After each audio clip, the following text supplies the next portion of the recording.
चलिए आज जानते हैं aromatic compound, anti aromatic compound और नॉन एरोमेटिक कंपाउंड के बारे में। देखिए, एरोमेटिक कंपाउंड ऐसे कंपाउंड होते हैं, उनमें कुछ पॉइंट्स हमें जानना ज़रूरी है। जैसे कि ऐसे कंपाउंड जो कि साइक्लिक हो, सबसे पहली जो कंडीशन है कि वो चक्रीय हो, मतलब साइक्लिक हो, रिंग वाले कंपाउंड हो।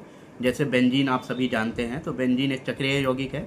दूसरी चीज़ प्लेनर हो, उसके सारे कार्बन sp2 हाइब्रिडाइज्ड हो।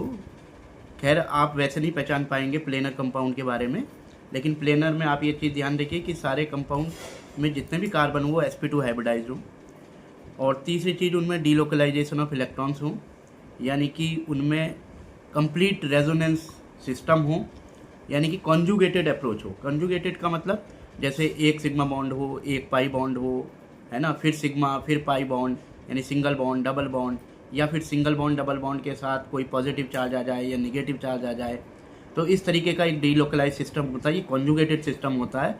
जैसे बेंजीन में भी आप देखेंगे पहले single double single double single double, तो इस तरीके का एक अल्टरनेटिव सिस्टम होता है। तो यानी कि वो कॉन्जुगेटेड सिस्टम है। तो साइक्लिक होना चाहिए, प्लेनर होना चाहिए और कॉन्जुगेटेड सिस्टम होना चाहिए। और कॉन्जुगेटेड भी क्या होना चाहिए कि कंप्लीट रेजोनेंस उस कंपाउंड में होना चाहिए।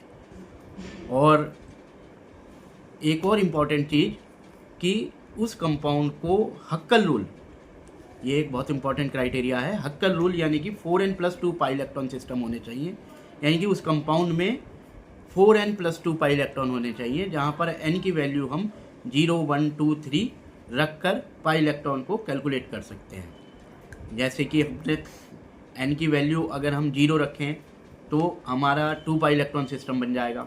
अगर हम n की वैल्यू 1 रखें तो हमारा 6 पाई इलेक्ट्रॉन सिस्टम बन जाएगा।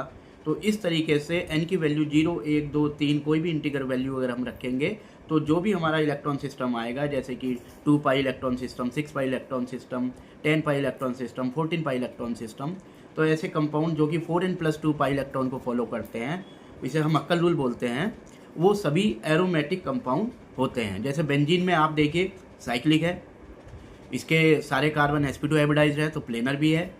तीसरी चीज़, इसमें कंप्लीट रेजोनेंस है, क्योंकि alternative single bond double bond, single bond double bond है। तो इस तरीके से, और ये 4n+2 पाई इलेक्ट्रॉन, यानी कि इसमें 6 पाई इलेक्ट्रॉन है, 3 पाई बॉन्ड है, यानी कि 6 पाई इलेक्ट्रॉन इसके अंदर होते हैं। तो ये एक एरोमेटिक कंपाउंड है।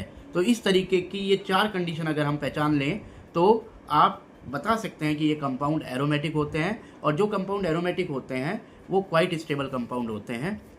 तो थैंक यू। अगले वीडियो में हम एंटी एरोमेटिक कंपाउंड के बारे में बात करेंगे।